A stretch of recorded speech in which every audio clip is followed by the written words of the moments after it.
आपण बघत आहात DPA न्यूज मराठी, शोध सत्य बातमीचा। रिसोड येथील जुनी सराफ लाईन येथे जय साई लॉन्ड्रीच्या बाजूला मोठ्या प्रमाणात कचरा टाकून घाणीचे साम्राज्य निर्माण केले आहे। नगर परिषदेमार्फत घंटागाड्या ह्या दररोज दारावर येतात, तरी सुद्धा काही नागरिक हे ओला कचरा व सुका कचरा या घंटागाडीत न टाकता असा उघड्यावर टाकून जातात। तरी रिसोड नगर परिषद प्रशासनाने याची दखल घ्यावी, अनेक महिन्यांपासून पडलेला कचरा उचलून न्यावा। रस्त्याने येणाऱ्या जाणाऱ्या लोकांना नाकाला रुमाल लावून येथून मार्गक्रम करावे लागते। एवढी दुर्गंधी या उकरड्यातून येत असून शाळेतील लहान मुलांना याची बाधा होण्याची नाकारता येत नाही व त्यामुळे मुले आजारी होऊन त्यांना त्रास होऊ शकतो।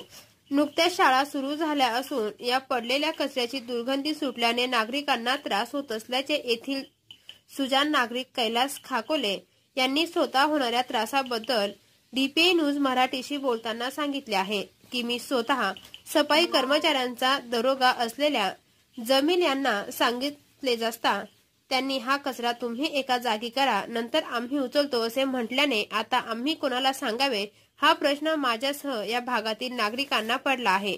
तरी नगर परिषदेचे प्रशासकीय अधिकारी शेवदास साहेब यांनी याकडे लक्ष देऊन हा कचरा उचलून घ्यावा व या जागेवर पुन्हा कोणी कचरा टाकणार नाही याबाबत प्रतिबंध करावा। लोकांना वास यायला, तिथं माश्या झाल्या। कोणता भाग आहे हो? कुठलचा आहे कचरा? कुठे झालाय? मुक्ता देशमुखच्या बाजूला। याचं सांगा, रोडचं नाव सांगा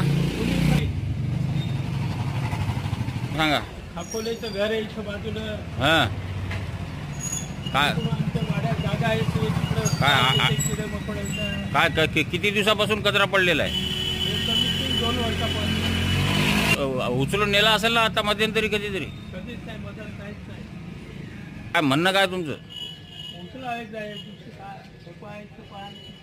कुणीकडून आणून टाकायले तिथं? कोण टाकायले नेमकं? कचरा लोकच करत असतील ना? लोकच करा। बर बर, मग काय नेमकं काय म्हणणं आहे तुमचं? आता कोण उचलायला पाहिजे? आता नगरपालिका कोण उचलणार? बर बर, भाई सांगितलं, ट्रॅक्टरवाल्याला सांगितलं। कोणाला सांगितलं? जमील भाईला। हा, काय म्हटले? ते ट्रॅक्टर लावला पण ते। DPA न्यूज साठी प्रतिनिधी ज्ञानेश प्रसाद, वाशिम। ताज्या घडामोडी व अपडेट जाणून घेण्यासाठी आताच DPA न्यूज चॅनलला सबस्क्राइब करा आणि बेल आयकॉन क्लिक करायला विसरू नका।